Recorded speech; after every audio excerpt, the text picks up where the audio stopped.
بغیر د اودس نموز نه کیږي چې په کوم ځای ودرېږي هغه ځای پاک پکار دی قبلی طرف ته ستا مخې نور مختلف شرایط دي لایک کہ شعر کہ د اللہ د رضا د پر دا دے سورۃ الانفال د پہلے نمبر آیات نواله ته 4 نمبر آیات پورې د سلورم نمبر آیات پورې په پښتو او اردو دواړو کې ترجمه ده شعر کہ لایک کہ په لایک کې دو په شعر کې دو به الله پاک تاسو ته اجر راکړي ها منګو تاسو په قبر کې او منګو تاسو ته بعد د اجر ملوي خلک به د قران درس اوري د الله نمونه به اوري او د الله کلام به اوري چې الله پاک موږ ته په قران کې څه فرمایلی علما نه ما دا څه اوریدل دي وی چې څوک د قران پاک یو آیات صرف ووري عمل به وکي یو نه کی او زده کی یا نه کی چې صرف ووري چې ماته په قران کې الله پاک دا فرمایلی دي هاي افسوس دی وقت خودن کے سوک نشتا شیر کدن کے سوک نشتا لائک ورکون کے سوک نشتا کومنٹ کے ماشاءاللہ سبحان اللہ وین کے نشتا د غډېدو او د ډانس کولو ویډیو ته خو خلک ورکوي دا زبردست کار دی او د دینو او د اذانو د قرانو د علماو بیان د علماو خپل خاصه لباس او خپل خاصه تصویر څوک لکینا مل شیطان نه پریدي چرته د شیطان نه پریدي ولی ته شیر کې به دنیا خلک ګوري او ته په قبر کې او ته اجر ملوي دا چرته کې دي شي شیطان خو غټ کوشش دا دی چې خلک د غډېدو او د غلطو خبرو ته واړي او هغه ټیم ولا ځای کی نو هغه ویډیوګانو ته لایک مور کوي چې پاکي کې د غډېدل یا د ګناه کار کېږي د لایک ورکول مطلب دا چې دا کار صحیح دی تا تصدیق کو دا ویډیو سوره خلک ګوري تاسو ته پای کې پوره په ګناه کې شامل شوي ته په قبر کې تا ته بداخي ګناه ملاويږي علما نه تاسو کوي صحیح نو اوس مخه ته ویډیو اخره پورې ګوره الله پاک کوم خوشاله کا دارنګي د جهاد خپل شرایط دي دې صورت کې الله د جهاد قاعده داغي قوانین داغي شرایط ذکر کړي او داغي علتونه ذکر کړي صورت اوله حصہ تر صلیختم آیت پورې ده دی اول صلیخ آیتونو کې دی کې به 15 قاعده ذکر کړي او علتونه بیا د لسمې سفارې د اول نه واخله تر اخره پورې وقاعده دي او 15 علتونه به ذکر کړي ربط مخکې صورت سره دا ده چې مخکې صورت کې دا بیان شوی او چې پیغمبره خپل زړه متنګوا سینه متنګوا او د الله دین بیان کا خلق ته ورسوا نو دې صورت کې وایي کدی د بارا تامن جهاد کول راځي نو جهاد وکا د الله دین ورسوا فلا يكن في صدرك حرج منه د دې قران د بیان نستا سینه کې زړه کې تنگسیا را نه ولي دا بیان خلق ته ورسوا بیان وکا یا مخ کی صورت کې دا بیان شوو چې تامن به مصائب راځي مشکلات نو دې د بارا ته جهاد وکا چې د کافر زور کم شي او د الله دین غالب شي جهاد وکا او قتال وکا چې د الله دین غالب شي او کافر کمزور شي اعلاء کلمت الله د بار جهاد وکا وقاتلوا فی سبیل الله حتى لا تكون فتنه ويكون الدين كله لله نو دې صورت کې بیان د جهاد دے داغي قاعده قواعد قوانین ذکر کړي سره داغي د علتونو يسالونك عن الانفال انفال دا د نفل جمع ده لکه فرض موز اصل دی بیا ور پسې کوي سړی زیاتی موز کول غواړي نو دا نفل دی دروجی میاش روزن اصل دا اصل کې فرض دی یو سړی کدینه ما سوا زیاتی روزنه سي نو دا نفلی ده دیته وی نفل یو زیاتی شی د جهاد اصل مقصد دی اعلاء کلمت الله چې د الله دین خور شي، د الله دین غالب شي، کافر کمزور شي. دا اصل مقصد دی. او کدی سره سره مسلمان ته سمال راضی، غنیمت راضی، وینځي راضی، غلامان راضی، روپۍ راضی، سره او سپین راضی، نو دا ټول انفال دي، غنیمتونه دي، زیاتی شیزونه دي.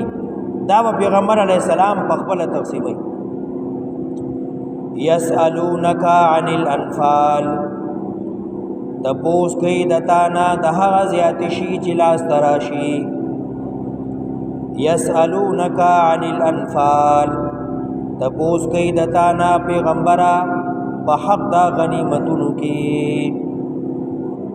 قل ورته ووایه پیغمبره الانفال لله والرسول، غنیمتونه زیاتی شیزونه دا حکم د الله دی او تقسیم به پیغمبر علیہ السلام کوي.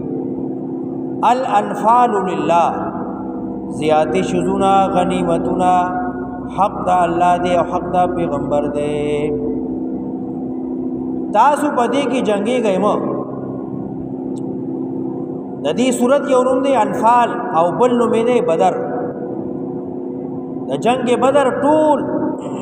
مضمون دی صورت کې بیانېږي. کله چې جنگ بدر کې غنایم راغلو، مال راغې، نو د مهاجرینو خیال داو چې دا زمونږ دی، د انصارو خیال داو چې دا زمونږ شوی. نو الله فرمایي چې تاسو دې کې جنگي گئے مو، دا د الله حق دی، د الله حکم دی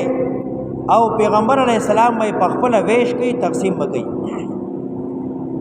یسألونک عن الانفال، تپوس کې د تا نه په حق د غنیمتونو کې. قل الانفال لله والرسول، ورته ووایه پیغمبره غنیمتونه د الله دی او د پیغمبر دی. د الله حکم دی او پیغمبر علیہ السلام به تقسیم کوي. لکه حدیث کی راضی انما انا قاسم والله یعطی، الله مال راکی او زی تقسیموم. فاتقوا الله، نو یریږئ د الله نه،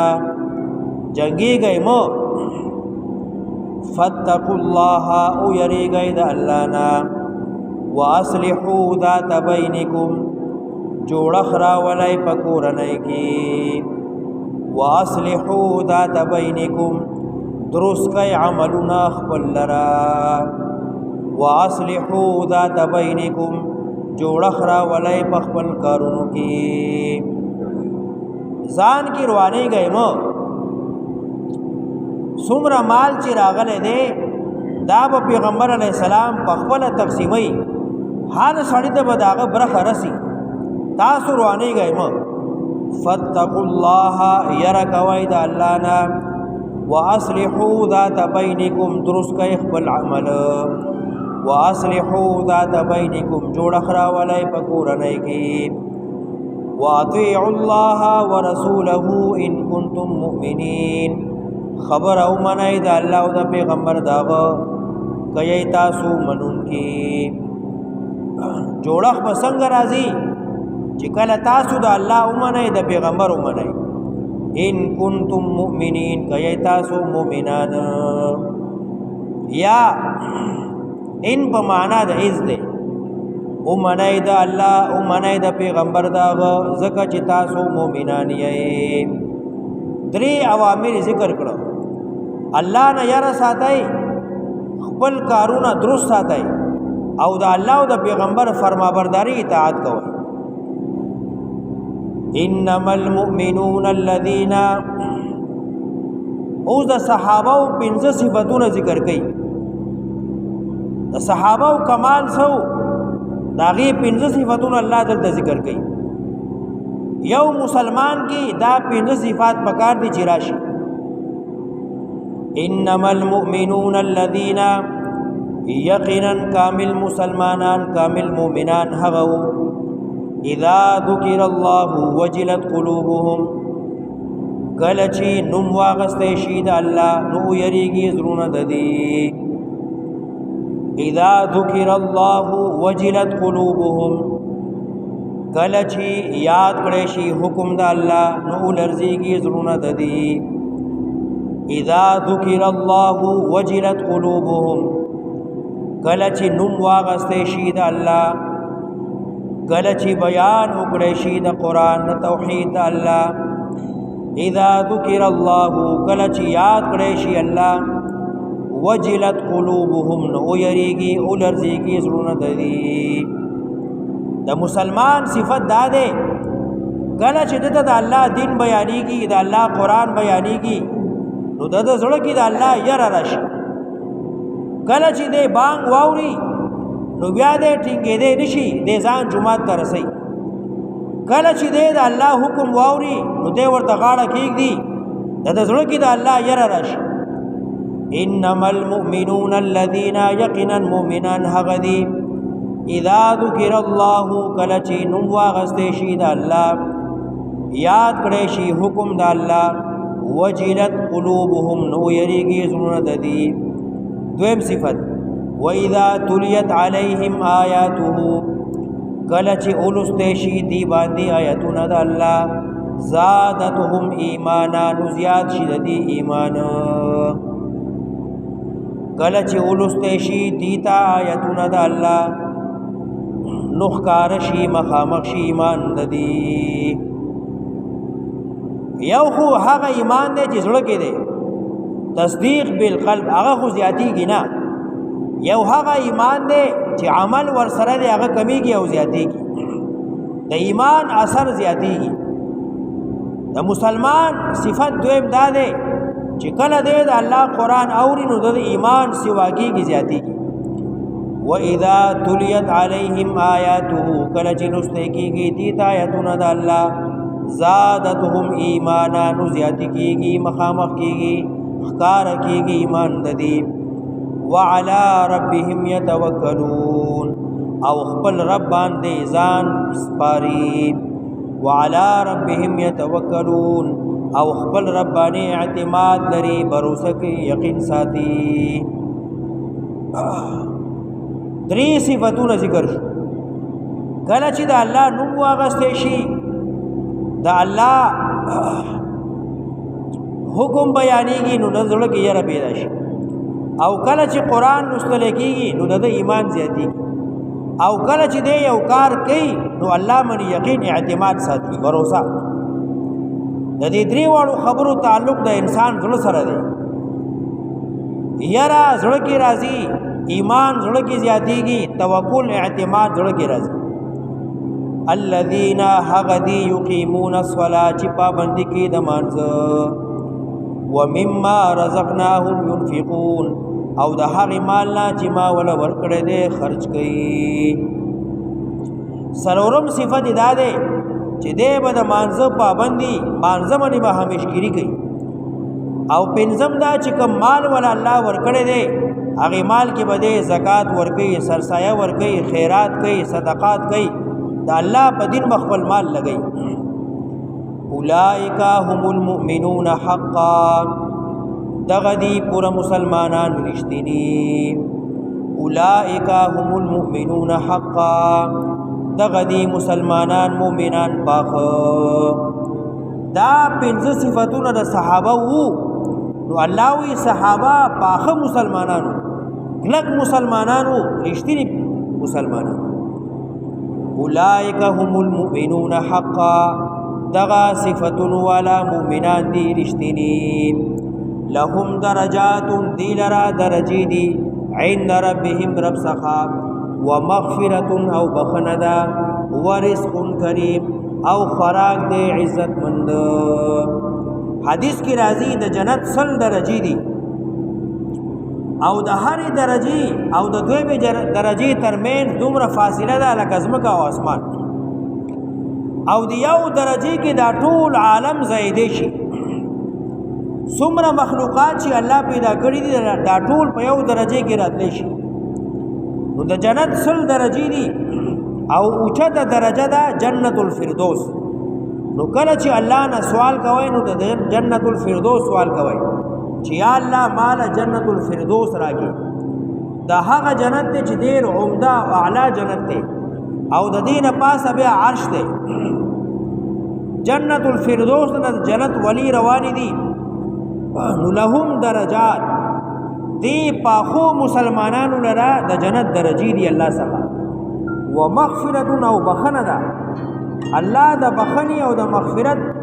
سرټیفیکیټ صحابه ول ورکړي چې ما ټول بخلی دي ورزق کریم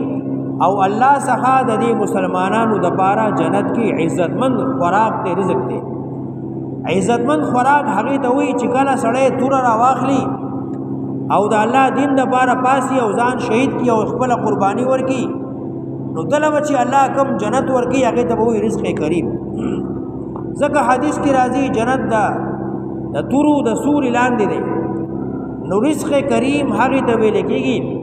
چې کله سړی الله د دین لپاره ځان وکړي او خپل قرباني ورکی د مال او د جان نو بیا ول الله جنت کې لوی لوی درجه ورکی الله طرف مغفرت د بخنی انعام دی او رزق کریم به ول الله ورکی ای ماته وګوره ماته وګوره وس شعر کا وس شعر کا